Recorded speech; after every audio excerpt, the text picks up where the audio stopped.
Welcome to This Is How We Heal with naturopath, herbalist and author Anthia.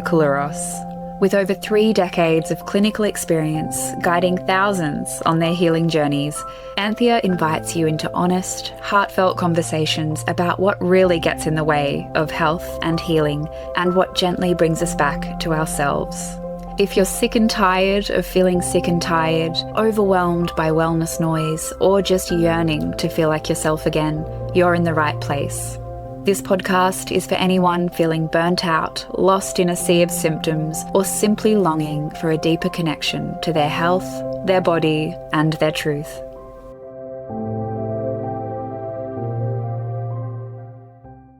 Hello and welcome. I'm Anthia, and this is another episode of This Is How We Heal, a space where we explore the deeper, often unseen barriers to health and healing.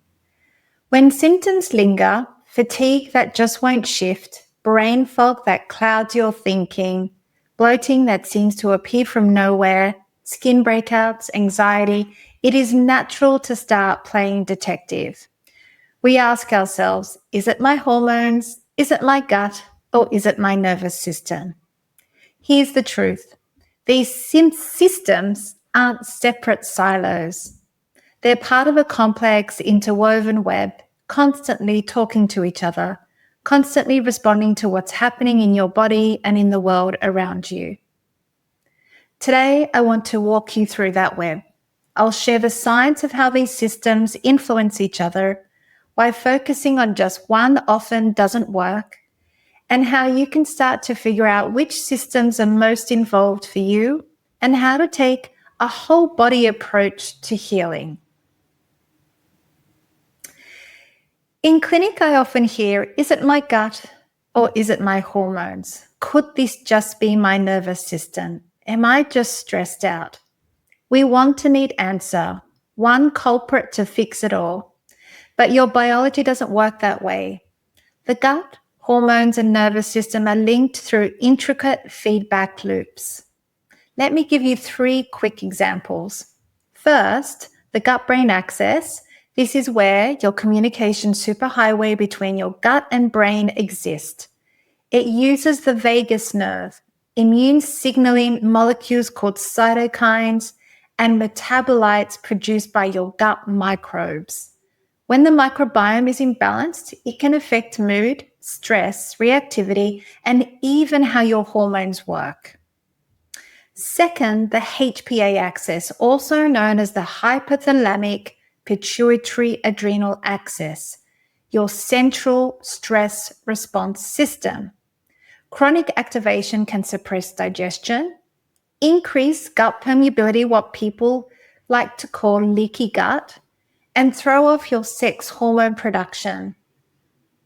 And the third, the estrobolome, the collection of gut bacteria involved in metabolizing estrogens. If this is out of balance, certain bacterial enzymes can cause estrogens to recirculate instead of being cleared. That can worsen PMS, create heavy bleeding, or acne.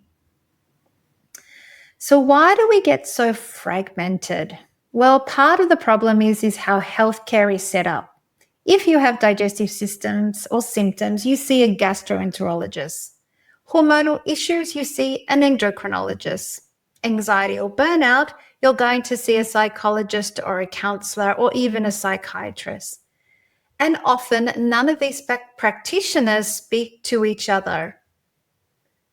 Even in the wellness space, I see another trap, that it's just stress as the narrative. Stress is a big deal, but it's not the only factor.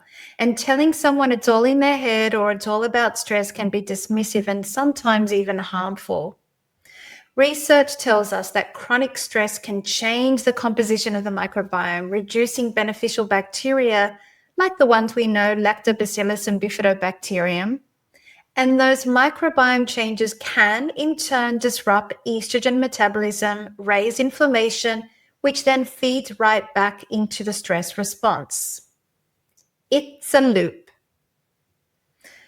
When you think about your own symptoms, can you see the threads that might be linking them together? Let me tell you about a patient who came to see me with hormonal acne, irregular cycles, and heavy periods. She'd been taking herbal hormone support for months with no change. So we ran a gut microbiome test, which is a stool analysis test. And in that, we discovered she had low diversity and imbalance of healthy bacteria, low short chain fatty acids, which is something that is created from good bacteria once they feed on fiber. And something else called high beta-glucuronidase, which we will get back to. But in a sense, it means where estrogen has been reactivated and recirculated instead of being cleared out of the gut. So instead of going harder on hormonal herbs, we worked on her gut. We increased diversity in plant foods. We targeted specific probiotics, and we supported her digestive system. And over time, her cycle became even more regular and her skin improved. So we didn't treat her hormones directly. We improved the gut environment that was influencing them. And another patient who came to see me with bloating, IBS-style symptoms, which could be sometimes seen as constipation or alternating constipation and diarrhea and with bloating. But she also suffered with anxiety and poor sleep. And she had tried every single elimination diet, but nothing helped. And her main issue was chronic sympathetic overdrive, where her nervous system was stuck in an on mode. So what we did, we focused on nervous system regulation first. And one of the quickest way is breathing exercises, because it's very grounding and it regulates the vagus nerve, which connects your gut and your brain. Some restorative movements such as yoga, and we put some boundaries around her work so she wasn't up till 10 p.m. working every night. And as she shifted into that calmer state, her nervous system state, her digestive system improved and her sleep deepened and her anxiety eased. And we hadn't even changed her diet as yet.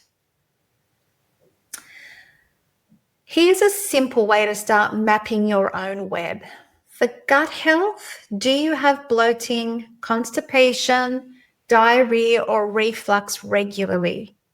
Do symptoms flare with stress or travel? And for hormones, do you notice patterns linked to your menstrual cycle, like PMS, migraines, headaches, acne, or mood swings, and any unexplained changes in weight, hair, or temperature tolerance? And for your nervous system, do you feel tired but wired, trouble winding down, waking up through the night? If you said yes to at least one in each group, chances are more than one system is involved. Now, I mentioned some of the science before, and I want to take a closer look at that so we can look at the science of the entire web or whole body approach. Let's first look at how your gut and your hormones interact.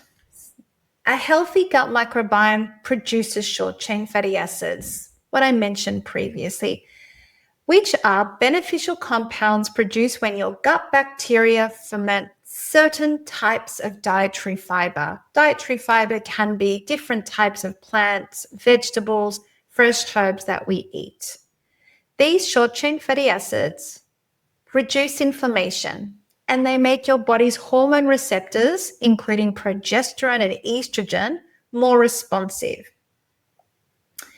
If the gut microbiome is imbalanced, so remember the word dysbiosis, overgrowth or undergrowth of beneficial bacteria, beta-glucuronidase can rise. So what is beta-glucuronidase? The enzyme produced by your gut bacteria, found in some body tissues as well, that plays a role in hormone and toxin recycling in the body. It's an enzyme that reactivates estrogens in your gut, which are meant to be excreted, causing them to recirculate in the body. And that estrogen recirculation disrupts the balance between estrogen and progesterone. leading to estrogen dominance, too much estrogen, and often leading to a relative progesterone deficiency. And it is that affects your menstrual cycles, your mood, and even endometrial health, contributing to things like endometriosis.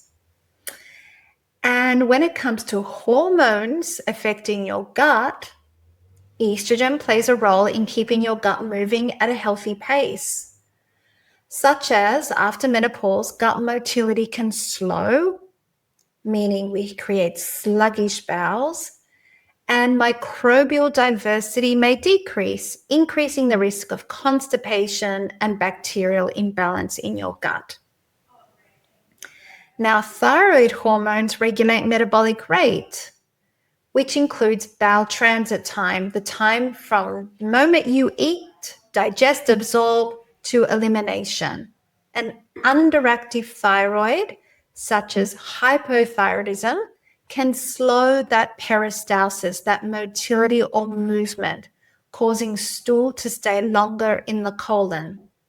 That creates an environment where harmful bacteria can overgrow, further contributing to bacterial imbalance or dysbiosis or gut inflammation. And the science around your nervous system to gut and hormones, well, it's pretty simple. When the body is in a chronic state of fight and flight, blood flow is diverted away from your digestive tract towards your muscles and heart, basically survival mode. Because in a stressed out state, we're not meant to be eating. In a stressed out state, we want to divert energy to be able to fight or flight, move towards a stress or move away from a stress.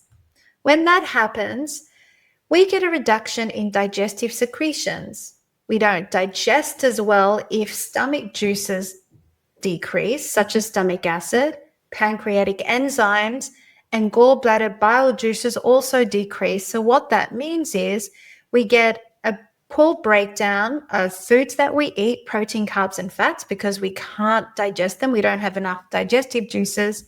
And therefore, we're not actually optimizing the nutrients that we can get from them. Over time, it leads to nutrient deficiencies, which affect both gut health and hormone production. If we're persistently under stress, producing persistent elevated cortisol, we are prioritizing survival over digestive health or survival over reproductive health.